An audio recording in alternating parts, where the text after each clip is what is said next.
السلام علیکم ناظرین، میں نے ایک انٹرویو کیا ہے معروف ماہر تعلیم ڈسٹرکٹ ایجوکیشن آفیسر سیکنڈری اٹک محمد اکرم ضیاء صاحب کا. چونکہ انٹرویو بہت طویل ہے، 1 گھنٹے کا ہے، تو میں نے اسے 2 قسطوں میں ڈیوائیڈ کیا ہے. ایک آج اپنے ناظرین کو سناتا ہوں اور ایک کل اپلوڈ کروں گا، تاکہ اس سے طلباء، اساتذہ اور جو ان کے ماتحت افسران ہیں وہ استفادہ حاصل کر سکیں. تو پہلی قسط جو ہے وہ آج آپ کو دکھا رہا ہوں اور دوسری قسط انشاءاللہ کل اپلوڈ کروں گا. السلام علیکم ناظرین، آپ دیکھ رہے ہیں اٹک ٹوڈے نیوز اور میں آپ کا میزبان ہوں غلام شبیر. آج میرے ساتھ موجود ہیں معروف ماہر تعلیم، جنہوں نے درس و تدریس کے حوالے سے ضلع میں بڑا اہم مقام حاصل کیا ہے اور بڑی کاوش ہے ان کی. انتظامی صلاحیتوں کے حوالے سے ضلع اٹک پنجاب کے 36 اضلاع میں کئی بار پہلی پوزیشن حاصل کر چکا ہے. میری مراد ڈی او سیکنڈری محمد اکرم ضیاء صاحب ہیں. تو سب سے پہلے ان سے پوچھتے ہیں کہ ابتدائی تعلیم انہوں نے اٹک سے حاصل کی ہے، ذرا اپنے ماضی کو کھنگالیں اور ہمیں ماضی میں لے کر جائیں. یہ بتائیں کہ تعلیمی سلسلہ جو انہوں نے شروع کیا تھا اس وقت کیا حالات تھے، تعلیم کا معیار اور اساتذہ کی کتنا مقام تھا اور آج کیا مقام ہے. کچھ یادیں ہمارے ساتھ شیئر کریں. جی، بسم اللہ الرحمن الرحیم. اٹک سٹی کا ہی رہنے والا ہوں اور یہاں ایم سی مڈل سکول، جو آج کل ایم سی ہائی سکول کے نام سے ہے، وہاں سے میں نے 8ویں تک وہاں پہ تعلیم حاصل کی. اس کے بعد میں گورنمنٹ پائلٹ سیکنڈری سکول اٹک، جو کہ ایک بہت تاریخی سکول ہے، وہاں سے تعلیم حاصل کی میٹرک تک. پھر گورنمنٹ کالج اٹک میں نے بی ایس سی تک اسٹڈی کیا. اس کے بعد گورنمنٹ پوسٹ گریجویٹ کالج عسکر مال میں ایم ایس سی جغرافی میں کیا. اور اللہ کا بڑا کرم احسان ہے کہ اکیڈیمکلی ایم ایس سی میں پنجاب یونیورسٹی میں ڈسٹنکشن ہولڈر بھی رہا ہوں. اور اسی طرح بی ایس سی میں اپنے کالج میں اس وقت 1986 میں میری تیسری پوزیشن تھی اپنے سبجیکٹس کے حوالے سے.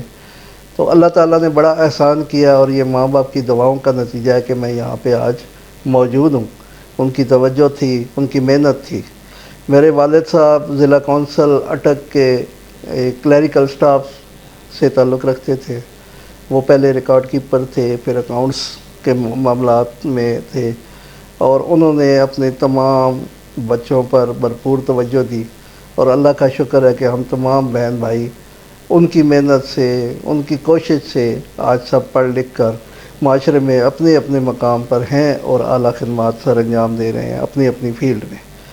باقی جو سوال کا دوسرا حصہ ہے کہ ہمارے دور میں ایجوکیشن کیسی تھی اور اب کیا تھی، استاد کا معیار کیا، ایجوکیشن کا معیار کیا تھا، استاد کے رویے کیا تھے. تو یہ 2 ادوار ہیں جو میری نظروں سے گزرے ہیں، ایک بحیثیت اسٹوڈنٹ اور ایک بحیثیت ٹیچر، اور تیسرا دور میرا بحیثیت ایڈمنسٹریشن اسکول ایجوکیشن ڈپارٹمنٹ کے حوالے سے. اب ان کا سوال ایسا ہے کہ میری نظروں کے سامنے بہت سارے چہرے آ گئے ہیں. ان میں سے کافی سارے ماشاءاللہ حیات ہے، اللہ ان کو لمبی صحت والی زندگی دے. اور ہمارے بہت سے اساتذہ کرام جن کی وجہ سے میں آج یہاں بات کرنے کے قابل ہوں، وہ اس دنیا سے رخصت ہو چکے ہیں. اللہ تعالیٰ کروٹ کروٹوں میں جنت الفردوس میں جگہ عطا فرمائے.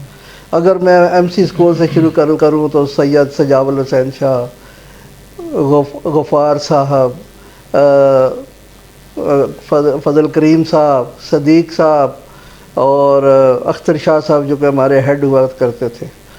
تو وہ یہ تھے، ایک ایسا شفقت کا پیکر تھے کہ وہ اپنے بچوں کو اس طرح توجہ کے ساتھ پڑھاتے تھے کہ آج بھی وہ ہمارے دلوں میں زندہ ہے.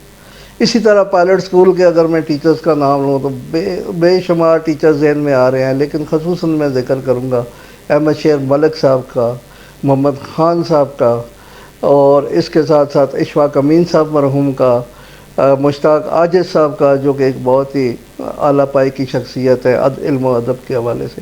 تو ہم نے ان جیسے لوگوں سے پڑھا.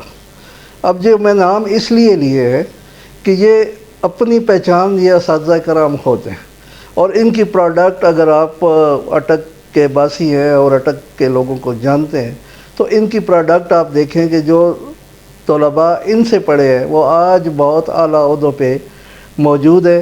اور مختلف شعبۂ زندگی میں اپنی اپنی خدمات سر انجام دے رہے ہیں، اور یہ اس طریقے سے ممکن ہوا ہے کہ انہوں نے اپنا آپ نچھاور کر دیا ہے اپنے طلباء کو اپنا بچہ سمجھا ہے، اور ان کو جس قسم کی کوچنگ، گائیڈنس، کونسلنگ کی ضرورت تھی ان کو دی، ان کی سپرویژن بھی کی، ان کی مانیٹرنگ بھی کی، اور جب اسیسمنٹ کا وقت آیا تو انہوں نے چیلنج بھی کیا۔ مجھے یاد پڑتا ہے، بات تھوڑی سی لمبی بھی ہو رہی ہے، کہ جب ہم 5th کا امتحان دے رہے تھے اسکالرشپ کا، تو جو ریسپیکٹڈ ایگزامینرز آئے تھے ہمارے اس وقت کے کلاس انچارج نے، گراؤنڈ میں ہم دے رہے تھے زمین پہ بیٹھ کے، تو اس وقت کے کلاس انچارج تھے جناب عبدالعزیز صاحب، ماشاءاللہ حیات ہیں، اللہ تعالیٰ انہیں لمبی زندگی دے، تو انہوں نے گراؤنڈ میں کھڑے ہو کے چیلنج کیا تھا ان ایگزامینرز کو کہ یہ میرے بچے ہیں، یہ بیٹھے ہیں سامنے، ان سے آپ جو مرضی سوال کر لیں، اور انشاءاللہ ان میں سے کوئی بھی ایسا نہیں ہے کہ جو آپ کے سوال کا جواب نہیں دے گا۔ تو مجھے اب شبیر صاحب کی باتوں نے تھوڑا سا وہ کر دیا ہے، ماضی کے جھروکوں میں جھانک رہا ہوں، تو وہ چیلنج انہوں نے کیا، اور انہوں نے اس انداز سے ہمارا امتحان لیا کہ وہ چاہ رہے تھے کہ کسی نہ کسی طریقے سے میں جو ہے ان کے اس دعوے کو غلط ثابت کروں، لیکن کمال ہے کہ اس وقت جتنے بھی طلباء امتحان دے رہے تھے وہ تمام کے تمام کامیاب ہوئے، اور یہ ان کی ڈیووشن تھی، ان کی محنت تھی، ان کی لگن تھی۔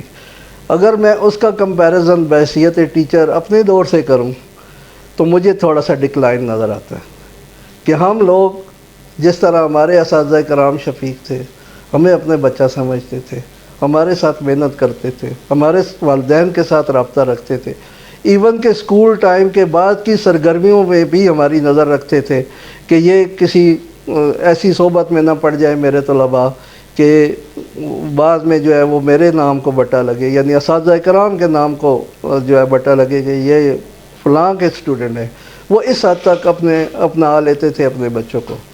لیکن جب ہمارا دور آیا، سہولیات بڑھ گئیں، طرح طرح کی آسائشیں آ گئی، اور لیکن ہم لوگ سست پڑ گئے، ہم نے اس طرح اڈاپٹ نہیں کیا بچوں کو، اپنا بچہ نہیں سمجھا کہ جس طرح سمجھنا چاہیے تھا۔ بہرحال وقت گزرتا رہا، اور اسی طرح آہستہ آہستہ ہم ڈکلائن کی طرف جاتے رہے۔ اب میں بڑی اس سے کہہ سکتا ہوں کہ بڑی سمجھ لیں کہ مجھے کہتے ہوئے شرم بھی محسوس ہو رہی ہے۔ بے شمار اساتذہ کرام ایسے ہیں کہ جو ابھی بھی اپنے بچوں کے ساتھ، لیکن عمومی یہ رائے ہے ہمارے سوسائٹی میں کہ جو سرکاری اسکولوں کے اساتذہ کرام ہیں وہ بہتر انداز میں توجہ نہیں دیتے اپنے بچوں پہ، جس کی وجہ سے یہ دیکھنے میں آیا ہے، اور یہ میرا تجربہ بھی ہے، ایکسپیرینس بھی ہے ہمارا، اور آپ کو بھی پتہ ہوگا، سب کو، آپ بھی اسی معاشرے کا حصہ ہیں جو اس کو سن رہے ہیں بات کو، کہ ایک ریڑھی باندھ بھی چاہتا ہے کہ اس کا بچہ ایک پرائیویٹ اسکول میں جا کے ایجوکیشن حاصل کرے، اس کو وسائل جس طرح بھی اپنا پیٹ کاٹنا پڑتا ہے، بہت زیادہ محنت کرنی پڑتی ہے۔ تو میں یہ سوچ رہا ہوں کہ ہمارے اساتذہ کرام سے معاشرے کا اعتماد کیوں اٹھ گیا ہے؟ ہمیں یہ چاہیے کہ ہم ریوائول کریں، ہم سوچیں، اور ہم کوشش کریں، ہم محنت کریں کہ ہم دوبارہ والدین کا اعتماد بحال کر سکیں، اور ہمارے ادارے اسی طرح آباد ہو جس طرح پہلے تھے۔ جب ہمارا دور تھا تو اس وقت میں پائلٹ اسکول کی بات کرتا ہوں کہ پائلٹ اسکول نہ صرف ایکیڈیمکلی بہت آگے تھا، بلکہ اسپورٹس کے حوالے سے، ادبی پروگرام جو بھی ہوتے تھے ان حوالوں سے بھی وہ بہت آگے تھا۔ مثلا جب میں خود پائلٹ اسکول کی کرکٹ ٹیم کا ممبر تھا، ہم نے انٹر بورڈ ٹورنامنٹ کھیلا 1980-81 میں، ہم نے جیتا، چاروں ضلعوں جو اس وقت پنڈی بورڈ کے تھے ان میں سے۔ ہم نے اس وقت ہاکی جو تھی وہ پائلٹ اسکول چیمپئن ہوتا تھا ہمیشہ، وہ رانا برادرز جو تھے باقاعدہ کوچنگ کرتے تھے، اور لالہ دار گراؤنڈ میں ہمارے اسکول کے بچوں کی ٹریننگ ہوتی تھی۔ فٹ بال میں ہم بے مثال تھا گورنمنٹ پائلٹ سیکنڈری اسکول۔ اسی طرح والی بال میں اپنا ایک نام تھا، محترم جناب صفدر صاحب، عبدار شاہ صاحب اپنی ٹیموں کو بہت اچھے انداز سے تیار کرتے تھے، اور وہ ٹیمیں ڈسٹرکٹ، ڈویژن اور ایون کے پروونس لیول پہ جاتی تھیں۔ آج اگر میں دیکھتا ہوں تو جب کوئی ایسا موقع آتا ہے تو ہمیں ٹیمیں نہیں ملتی، ہمیں ہاکی جو کہ ہماری قومی گیم ہے ناپید ہو چکی ہے اسکولوں میں، اسی طرح کرکٹ کی ٹیمیں تو موجود ہیں، لیکن ہم اس طرح توجہ نہیں دے رہے، کیونکہ اب جب ایک اسٹوڈنٹ کسی اسکول میں جاتا ہے تو اس کی صرف ایکیڈیمک نیڈ نہیں ہوتی، بلکہ اس کی ٹریننگ کی نیڈز بھی ہوتی ہے، اس کی تربیت کی بھی ضرورت ہوتی ہے، اس کی جسمانی تربیت کی بھی ضرورت ہوتی ہے، اور جسمانی تربیت سپورٹ سے آتی ہے، اور سپورٹس کی مدد سے اس میں کانفیڈنس بلڈ ہوتا ہے، وہ کانفیڈنس کے ذریعے دنیا میں جا کے کمپیٹ کرتا ہے اور اپنے آپ کو منوانے کی کوشش کرتا ہے۔ تو یہ ساری چیزیں آج کل ناپید ہو رہی ہیں۔ تو شبیر صاحب نے مجھے چھیڑ دیا، بات لمبی ہو رہی ہے، بس میں یہ کہنا چاہوں گا، میسیج دینا چاہوں گا اپنے اساتذہ کرام کو کہ ہمیں اپنے آپ کا بچپن سوچنا چاہیے، اپنے اساتذہ کرام کے ہمارے ساتھ رویوں کو دیکھنا چاہیے، اور ہمیں بھی اپنے اساتذہ کرام کے نقش قدم پہ چل کے اپنے بچوں کو جو ہمارے پاس تعلیم و تربیت کے لیے آتے ہیں اسی انداز میں ان کے ساتھ محنت کرنی چاہیے کہ جس طرح ہمارے اساتذہ کرام نے ہمارے ساتھ محنت کی اور آج ہم اس مقام پہ ہیں، کیونکہ استاد ہی ایک واحد ہستی ہے کہ جو اپنے شاگردوں کو اپنے سے آگے بڑھتا ہوا دیکھنا چاہتی ہے۔ اس کے علاوہ والد اور استاد کے علاوہ کوئی بھی ایسی ہستی نہیں ہے کہ جو اپنے شاگرد یا اپنے بیٹے بیٹی کو اپنے سے آگے بڑھتے ہوئے دیکھ کے خوش ہو۔ تو اس کمپٹیشن کے دور میں ہمیں چاہیے کہ جو بچے ہمارے پاس آئے ہیں ان کی ہم اس طرح تعلیمی ضروریات کو نہ صرف پورا کریں بلکہ اپنے اساتذہ کرام کے نقش و قدم پہ چلتے ہوئے اپنے رول ماڈلز کو فالو کرتے ہوئے اپنے ان بچوں کی اسی انداز سے تربیت کریں تاکہ سوسائٹی کا اعتماد ہمارے اوپر بحال ہو، والدین کا اعتماد ہمارے اوپر بحال ہو، اور ہمیں کبھی بھی انرولمنٹ کیمپین نہ چلانی پڑے، لوگ خود بخود ہمارے پاس آئے۔ مجھے یہ بھی یاد ہے کہ پائلٹ اسکول میں داخلہ لینے کے لیے سفارشیں کروائی جاتی تھیں۔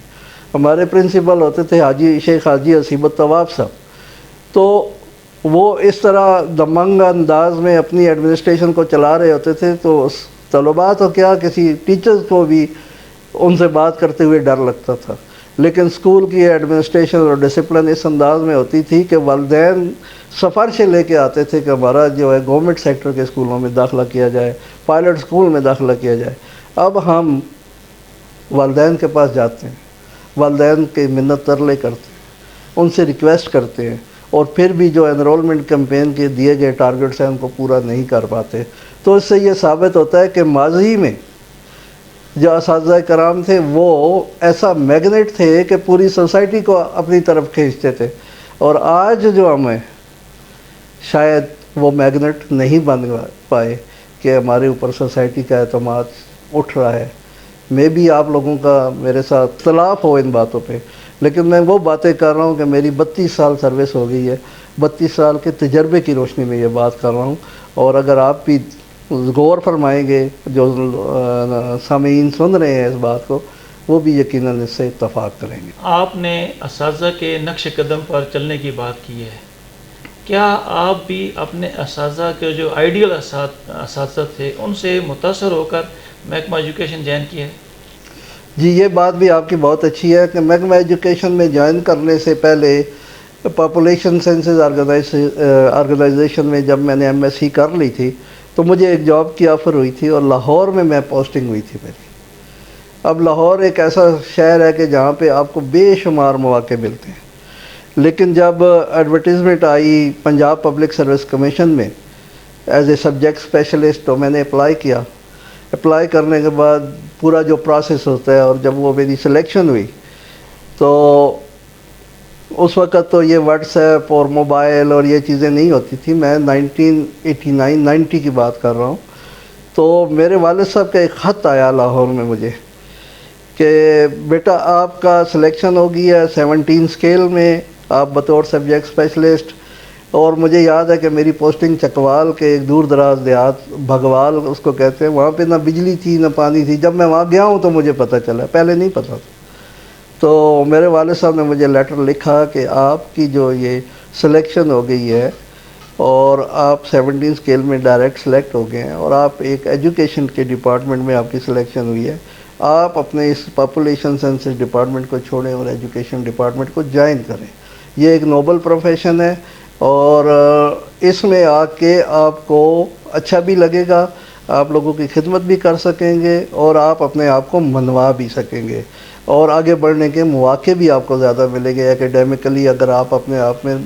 تو وہ والد صاحب کا لیٹر میں نے آج بھی میرے ریکارڈ میں موجود ہے، تو اس پہ ظاہر ہے وہ ان کا حکم، تو میں نے عمل درآمد کیا. گو کہ مجھے لاہور چھوڑنے میں بڑی مشکل ہوئی، دلی طور پہ میں خوش نہیں تھا، لیکن ان کا حکم بھی تھا. لیکن جب میں اس شعبے میں آیا تو جب میں بگوال اسکول میں جوائن کیا تو وہاں پہ صرف 2 سبجیکٹ اسپیشلسٹ تھے، اور میرا سبجیکٹ جغرافی تھا لیکن انگلش میرے حوالے کی گئی. پولیٹیکل سائنس میں نے پڑھائی، جغرافی میں نے پڑھایا. اور یہ بھی آپ کو بتاتا چلوں کہ شام کے وقت میں ان بچوں کے ساتھ جو میرے اسٹوڈنٹ تھے کرکٹ بھی کھیلتا تھا، اور بعض اوقات اماکی بھی کھیلتے تھے. وہیں پہ اس اسکول کے اندر ہی ہاسٹل تھا، ہم وہیں رہائش رکھتے تھے کیونکہ ڈیلی آ جا نہیں سکتے تھے. تو جب ان بچوں کے ساتھ میں مکس اپ ہوا، ان کو پڑھانا شروع کیا، اور میں نے دیکھا کہ یہ ایک الگ دنیا ہے، تو وہاں سے میری بہت زیادہ حوصلہ افزائی ہوئی. اور مجھے یہ بتاتے ہوئے بھی خوشی محسوس ہو رہی ہے کہ وہ بچے جنہوں نے سپٹمبر 1990 میں میرے پاس پڑھا تھا ابھی بھی میرے ساتھ رابطے میں. تو میں یہ سمجھتا ہوں کہ یہ اگر میں نے ان کو کچھ دیا ہے تو اسی وجہ سے میرے ساتھ وہ رابطے میں. ادروائز اگر آپ بھی دیکھیں شبیر صاحب، میں یقیناً اگر آپ سے سوال کروں کہ آپ کو کتنے اساتذہ کرام کے نام یاد ہیں تو بے شمار سے آپ نے پڑھا ہوگا، لیکن سب کے نام یاد نہیں ہوں گے. نام صرف انہی کے یاد رہتے ہیں، یاد صرف وہی رہتے ہیں جنہوں نے آپ کو کچھ دیا. تو اس حوالے سے میں یہ سمجھتا ہوں کہ جو مشن ہے یہ ایجوکیشن ڈپارٹمنٹ میں آنے کا، اور جو میرے والد صاحب کی نصیحت تھی وہ پوری ہوئی، اور اللہ میاں نے مجھے اس قابل بنایا کہ میں بچوں کو کچھ دے پایا. جب تک میں پڑھاتا رہا 1999 تک میں پڑھاتا رہا، پہلے چکوال میں، پھر میں راولپنڈی میری پوسٹنگ ہو گئی، اس کے بعد ضلع اٹک کی تحصیل Jand higher secondary school, boys higher secondary school Jand میں ہوئی.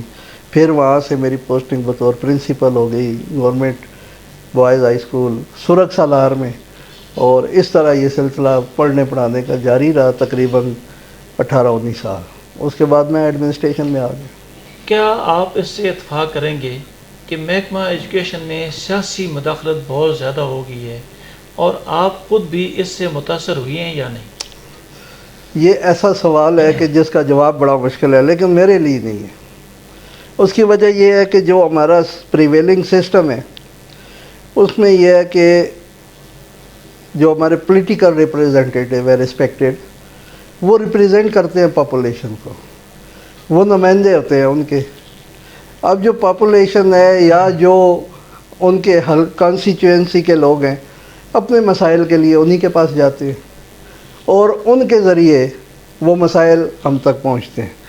اگر ہم لوگ جو دفاتر میں بیٹھے ہوئے ہیں جن کو مختلف اسائنمنٹ ملی ہوئی ہے، اگر وہ ڈیسیژن میکنگ میں اور میرٹ پر کام کرنے میں سستی نہ دکھائیں تو جو سائلین ہیں یا جو ہمارے اساتذہ کرام ہیں جن کی وجہ سے یہاں پہ ہم اس مختلف عہدوں پہ بیٹھے ہوئے ہیں، تو ان کو پریشانی نہیں ہوگی.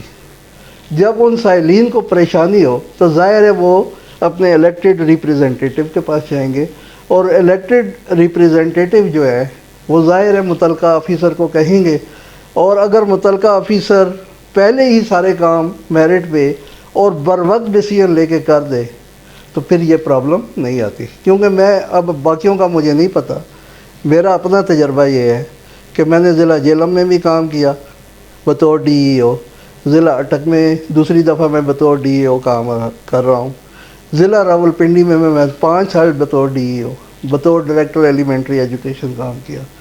تو میرے تجربے میں یہ بات نہیں آئی کہ کسی ریسپیکٹڈ پولیٹیکل فگر نے مجھے کوئی کام ایسا کہا ہو کہ جو پالیسی کو کنٹراڈکٹ کرے. مسئلہ ہمارا کیا ہے کہ ہم لوگ سیٹوں پہ تو بیٹھ جاتے ہیں لیکن اس سیٹ کے تقاضے پورے نہیں کر پاتے. ہمیں قانون کا، رولز کا، ریگولیشن کا علم نہیں ہوتا، تو ہم محتاج ہوتے ہیں. محتاج ہونے کی وجہ سے ہم ڈیسیژن نہیں کر پاتے. تو جب ہم ڈیسیژن نہیں کر پاتے تو ظاہر لا محالہ لوگوں نے دوسرے فورم پہ جانا ہے. کچھ کورٹس میں چلے جاتے ہیں، کچھ جو ہے کورٹس میں نہیں جاتے، ہمارے ریسپیکٹڈ پولیٹیکل لیڈرز کے پاس چلے جاتے ہیں. تو پھر ان کو انٹروین کرنا پڑتا ہے، اور تب جا کے جو ہے وہ ان کے کام ہوتے ہیں.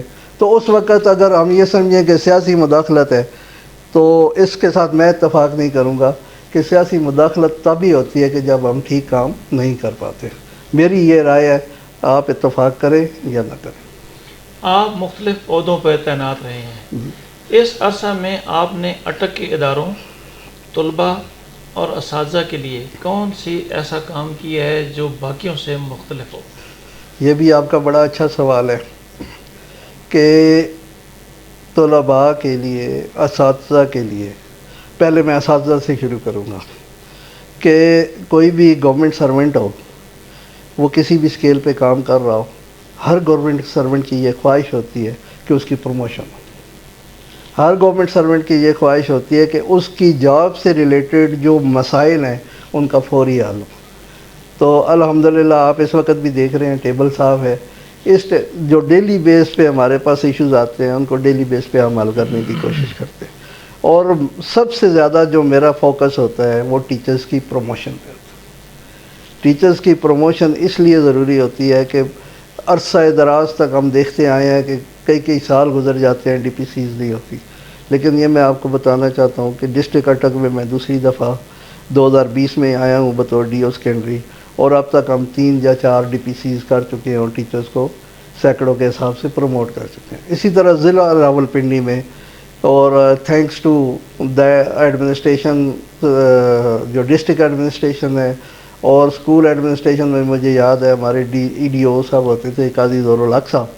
تو ہمارا ماٹو یہ تھا کہ یہ جو ڈی پی سیز ہیں ریگولرلی ہونی چاہیے. اس میں ہمارے ساتھ ٹیچر یونینز نے بھی بڑا تعاون کیا اور ہم نے ٹیچرز کی بر وقت پروموشن کو ایز پر لا جو ہے وہ یقینی بنانے کی کوشش کی. اس کے علاوہ اگر کوئی ٹیچرز کے مسائل ہیں تو کوشش یہی کی ہے کہ ٹیچرز کو ویٹ نہ کرنا پڑے. اوپن ڈور پالیسی اپنائی ہے، اور اوپن ڈور پالیسی میں یہ ہے کہ کوئی بھی اساتذہ کرام میں سے کوئی بھی کسی بھی وقت آ کے اپنا مسئلہ بیان کر سکتا ہے، مل سکتا ہے، اور اگر اس کا کوئی جائز کام میرٹ پہ ہو سکتا ہے تو وہ فوری طور پہ کرنے کی کوشش کی جاتی ہے. اور یہ بھی ساتھ کوشش کی جاتی ہے کہ اساتذہ کرام کو دفاتر کے، کم از کم میرے دفتر کے بار بار چکر نہ لگانے پڑیں جو ان کا جائز کام ہے. اب رہ گئی اسٹوڈنٹس کے حوالے سے بات، تو اسٹوڈنٹس کے حوالے سے ہم نے یہ کوشش کی ہے کہ کوالٹی ایجوکیشن کو امپارٹ کرنے کے لیے جو ٹریننگ ونگ ہے ہمارا، Quaid Azam academy of education development, چونکہ میرے پاس اس کا چارج بھی ہے بطور ہیڈ ہے، تو وہاں پہ ہم نے ایسے ٹرینر سلیکٹ کیے ہیں کہ جو کوالٹی ایجوکیشن کو انہانس کرنے کے لیے ڈیووٹیڈ ہوں، ولنگ ورکر ہوں، تاکہ وہ ٹیچرز کو strategies, lesson planning, activity based teaching, multi grade teaching, ان ساری چیزوں پہ ان سے بات کر سکیں اور ان سے کام لے سکیں. اور چونکہ میں خود بھی 2005 سے بطور ڈسٹرکٹ ٹرینر کام کر رہا ہوں، اس وقت ایک ہمارا ڈسٹرکٹ ٹیچر ایجوکیٹر کا سسٹم ہوتا تھا، ڈی ٹی ایز بے شمار میرے اسٹوڈنٹس ہیں. تو اب جب کبھی بھی میں اسکولوں میں جاتا ہوں تو میں ان سے یہی کہتا ہوں کہ اب میں آپ کا استاد بھی ہوں، اور بطور ڈی او یہ میری ذمہ داری بھی ہے کہ کوالٹی ایجوکیشن کو انہانس کروں. کم از کم اپنے استاد کی نظریں نیچے نہیں ہونے دینی اور ان طلباء پہ فوکس کرنا ہے. اور اللہ کا شکر ہے اس میں ہم نے مثلاً عموماً ایک کنسیپٹ ہے کہ اسکولوں کا وزٹ کر لیا جاتا ہے بتائے بغیر. تو میری کوشش ہوتی ہے کہ بتا کے جایا جائے اور ٹارگٹ دے کے جایا جائے کہ آپ نے 15 دن میں یہ کام کرنا ہے، 15 دن کے بعد آپ کا وزٹ ہوگا. انہیں پتہ ہو کہ وزٹ ہونا ہے ہمارا، تاکہ ہم پراپرلی چیزوں کو وہاں پہ دیکھ سکیں کہ وہ ہو رہی ہے یا نہیں ہو رہی. اچانک جانا، 10-5 منٹ کے لیے جانا، یہ کوئی معنی نہیں رکھتا. لہذا اس کوشش یہ کی جاتی ہے کہ اسٹوڈنٹس، ٹیچرز اور پیرنٹس تھرو اسکول کونسل ان کا لحاظ قائم کیا جائے. اور کوالٹی ایجوکیشن میں ہم نے ٹریننگ کے حوالے سے بھی کام کیا ہے. اب جو پچھلے سال سنگل نیشنل کریکولم انٹروڈیوس کروایا ہے گورنمنٹ نے، اس پہ بھی ہم نے کام کیا ہے. اور کوشش یہی ہے کہ ہم اپنے بچوں کو، جس میں ہمارا جو LND ایک ٹیسٹ ہوتا ہے جو DMO آفس سے MES جا کے لیتے ہیں ٹیب کے اوپر، ہم نے یہ کوشش کی ہے کہ LND ٹیسٹ کے حوالے سے بچوں کی اس طرح تیسری جماعت کے بچوں کا ہوتا ہے، اس انداز سے تربیت کی جائے کہ اس LND سے ہمیں پتہ چلتا ہے کہ بچوں کو جو بیسک ہے وہ کس طرح امپروو کر رہی ہے. تو اوور دا ایئر جب وہ DMO کا سسٹم تھا، فعال تھا، اور DRCs ہوتی تھی، اوور دا ایئر اگر آپ کو میں ریکارڈ پیش کر سکتا ہوں کہ بچوں میں گریجولی کوالٹی ایجوکیشن میں انکریز آئی ہے، کہ کوالٹی ایجوکیشن بڑھی ہے، کہ اس پہ ہم نے پراپر فوکس کیا. کہیں پہ اگر کوئی سلیکنیس آتی ہے تو ہم نے اپنی دوسری مکمل ٹیم کو اعتماد میں لیا اور ان ٹیم کی مدد سے ہم نے کوشش کی کہ کوالٹی ایجوکیشن کو امپارٹ کر سکیں. کوالٹی ایجوکیشن اسی صورت میں امپارٹ ہو سکتی ہے کہ کنڈیوسیو انوائرمنٹ دیا جائے. اب کنڈیوسیو انوائرمنٹ کے صورت میں ہم دیکھ سکتے ہیں کہ NSB جو ہمیں دیا جاتا ہے گورنمنٹ کی طرف سے، ہم اپنے سربراہ ادارہ کو قائل کریں، ان کو موٹیویٹ کریں کہ وہ لرننگ میٹیریل پہ زیادہ لگائیں، تاکہ کلاس روم اس انداز سے ڈیکوریٹ کیے جائیں کہ وہاں پہ لرننگ میٹیریل نظر آ رہا ہو. اور جب وہ بچے روز اس لرننگ میٹیریل کو دیکھیں گے، مثلا کوئی سائنس کے حوالے سے ہے تو ان کے جو سائنس کے رولز ہیں، اگر فزکس کا ہے تو فزکس کے حوالے سے، کیمسٹری ہے تو کیمسٹری کے حوالے سے، انگلش کے حوالے سے وہ ڈسپلے ہو. جب بچے بار بار ان کو دیکھیں گے تو وہ ان کو ازبر ہو جائیں گے. تو یہ چھوٹی چھوٹی ایفرٹس ہیں جن کی مدد سے ہم کوشش کر رہے ہیں کہ کوالٹی ایجوکیشن کو امپارٹ کیا جائے. اس میں ایک چیز ہے جس میں میں محسوس کرتا ہوں کہ ہم کامیاب نہیں ہو پائے، کہ وہ جو ہمارا اسیسمنٹ سسٹم ہے، جو پہلے پیک کے تحت ہوتا تھا، اب جو ہے وہ LSA ہے، لارج اسکیل اسیسمنٹ ہے، اسکول بیس اسیسمنٹ ہے. تو اس حوالے سے ہم تھوڑا سا انفیئر مینز کو کنٹرول نہیں کر پائے. اس کی وجہ یہ ہو سکتی ہے کہ بحیثیت DO سیکنڈری میرے پاس ٹیم تو ہے، 3 ڈپٹی DOs ہیں، لیکن 261 سکولز ہیں، تو ہر سکول کو فوکس کرنا بڑا مشکل ہو جاتا ہے. تو اس حوالے سے ہماری کوشش ہے کہ آنے والے دنوں میں اگر ہم اسیسمنٹ پراپرلی کر لیں تو وہ کوالٹی ایجوکیشن کی امپرومنٹ میں بہت زیادہ جو ہے وہ مددگار ثابت ہوگی. آپ نے سلیٹ اور تختی کا دور بھی دیکھا ہے. جی جی جی آج کمپیوٹر اور ٹیبلٹ کا دور بھی دیکھ رہے ہیں. صحیح ہے. دونوں ادوار کو آپ کس تناظر میں دیکھیں گے بطور طالب علم؟ سلیٹ اور تختی کا دور بڑا سادہ دور تھا جی.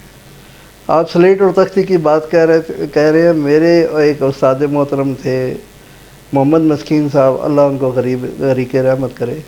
7ویں جماعت میں ہم ہوتے تھے تو وہ میتھمیٹکس ٹاٹوں پہ ہم بیٹھتے تھے، تو ہمارے ساتھ ہی زمین پہ بیٹھ کے وہ زمین کے اوپر میتھمیٹکس کے کویشچن ہمیں حل کرواتے تھے، اب ہمارے سامنے بیٹھ کے، کہ یہ زمین کے اوپر ہر بچے کا جہاں جہاں پہ ایشو ہوتا تھا. تو وہ بڑا سادہ دور تھا، خواہشات بڑی محدود تھیں، ٹارگٹ اورینٹڈ تھے اساتذہ کرام. اسٹوڈنٹس کو پتہ تھا کہ بس ہم نے یہ کتابیں ہیں اور ہم ہیں، اور اس میں یہ تھا کہ اساتذہ کرام جو ہے وہ پوچھتے تھے، سرزنش بھی کرتے تھے، اور ظاہر ہے اس دور کا مولا بخش بھی بڑا مشہور ہے، ٹھیک ہے، وہ ساری چیزیں ہوتی تھیں. اب سلیٹ کے دور سے جیسے ہی ہم ٹیب اور کمپیوٹر، ظاہر ہے یہ بھی بڑا ضروری ہے، کیونکہ ہم نے نہ صرف بچوں کو ایکیڈیمکلی تیار کرنا ہے بلکہ اس طرح تیار کرنا ہے کہ وہ انٹرنیشنل مارکیٹ میں بھی ایکسیپٹیبل ہو. انٹرنیشنل مارکیٹ کیا ہے کہ انٹرنیشنلی جا کے جو ریسورسز یوز ہو رہے ہیں ہم ان کے ساتھ کمپیٹیبلٹی قائم کر سکیں. ہمیں بھی ہمارے بچوں کو بھی پتہ ہو کہ کمپیوٹر کیا ہے، ہمارے بچوں کو بھی پتہ ہے کہ how to use the technology. اور اس میں عرفہ کریم کی مثال دے دوں گا، کیونکہ چھوٹی عمر میں اس نے پوری دنیا میں اپنا نام پیدا کیا. تو یہ بھی بڑا ضروری ہے، سہولیات دینا بھی بڑا ضروری ہے، but how to use all these things اس میں بہت امپورٹنس ہے. اگر ان کو آپ پازیٹیولی یوز کروا رہے ہیں اور کر رہے ہیں تو یہ بہت بڑی بینیفیشیل ہے. بٹ اگر آپ یوز کر رہے ہیں، آپ کے بچے ان کو یوز کر رہے ہیں اور آپ ان کو مانیٹر نہیں کر رہے، سپروائز نہیں کر رہے، تو یہ ایک اوپن ورلڈ ہے، وہ کہیں بھی جا سکتا ہے. تو اپنی سپرویژن میں اگر ہم ان کو کروائیں گے تو یہ اس لیے ضروری ہے کہ ہم نے دنیا کے ساتھ کمپیٹ کرنا ہے. تو ہر دور کے اپنے تقاضے ہیں، ان تقاضوں کے مطابق جو ہے وہ سلیبس کو بھی سیٹ کیا جاتا ہے، ایجوکیشن کی جو ایکٹیویٹیز ہیں ان کو بھی بنایا جاتا ہے، ترتیب دیا جاتا ہے، پلان مرتب کیے جاتے ہیں، تاکہ جو ہماری پروڈکٹ ہے جو تعلیمی اداروں سے فارغ التحصیل ہو تو وہ باہر کی دنیا کے لیے ایکسیپٹیبل ہو. اس کی باہر کی دنیا سے مراد صرف یہ نہیں کہ انٹرنیشنل مارکیٹ، باہر کی دنیا سے مراد یہ ہے کہ نیشنل مارکیٹ جو ہماری اپنی مارکیٹ ہے، لوکل مارکیٹ، اس میں بھی اس کی ایکسیپٹیبلٹی ہو، انٹرنیشنلی بھی ہو. تو میں یہ سمجھتا ہوں کہ آج کے دور کا یہ تقاضا ہے کہ یہ چیزیں اگر ہیں تو ان کو پراپرلی یوز کیا جائے، بلکہ ان کو امپروو کیا جائے. مثلا ہم دیکھتے ہیں ای لائبریری کا کنسیپٹ ہے، ہر ڈسٹرکٹ ہیڈ کوارٹر پہ ای لائبریری موجود ہے، لیکن مجھے نہیں معلوم، اگر میں غلط کہہ رہا ہوں تو ہمارے یہاں اٹک میں بھی ای لائبریری موجود ہے، لیکن جب ہم وزٹ اگر وہاں پہ کریں تو بہت کم لوگ وہاں پہ موجود ہوتے ہیں، اور سہولت ایک موجود ہونے کے باوجود ہم ان سے فائدہ نہیں اٹھاتے. تو سہولتیں پرووائڈ کر دینا بھی ضروری ہے، ان سے فائدہ اٹھانا اس سے زیادہ ضروری ہے. تو ریسورسز کا بہتر استعمال جب ہم کریں گے، پازیٹیو سائڈ پہ کریں گے، تو انشاءاللہ کامیابی ہمارا مقدر ہوگی، اور ہمارے بچے ہمارے روشن مستقبل کی ضمانت ہوں گے.